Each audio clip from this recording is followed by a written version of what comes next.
وأيام بأيام دوني آخر تبان من آن لهان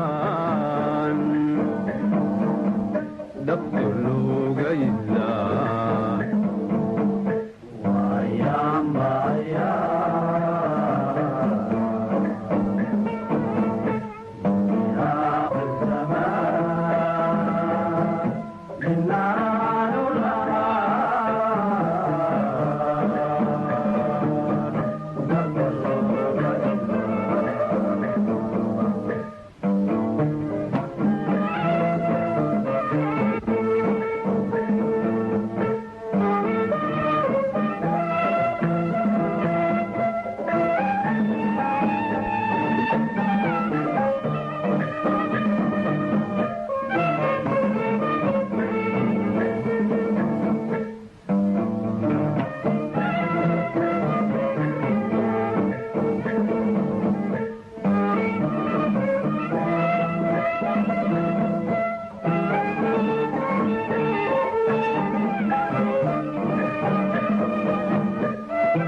وأرور الثمان يوم المؤذكان وأرور الثمان يوم المؤذكان در أروس نيان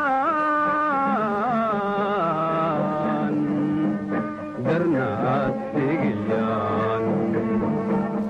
إنا لله وإنا إليه راجعون نلقى قطع سبيل الناقير إذا كنت من جنرال محمد علي الشريف جنرال محمد علي الشريف وحو سكول كلا قري وسقال بقولي فرتني اللحدي اسكو لضحايين رق بدن oo caan ah oo la wada garanayo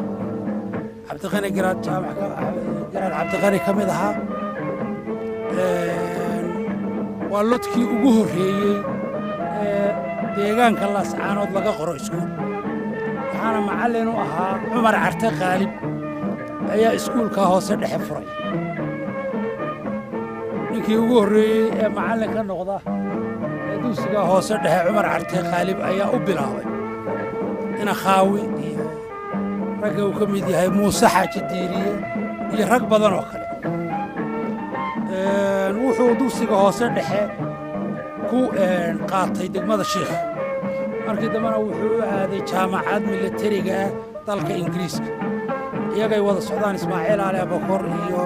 Axmed Saleebaan Dafle iyo rag kale markii dambana wuxuu ka mid noqday saraakiishii ciidankii la oran jiray xoogga dalka Soomaaliyeed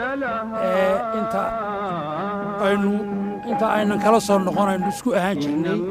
magaca Soomaaliya xilal badan buu intuu militariga ku jiray ka soo qabtay oo ay ka mid ahayd taliyaha ururka ciidanku malaha markaa 6 urur buu ahaa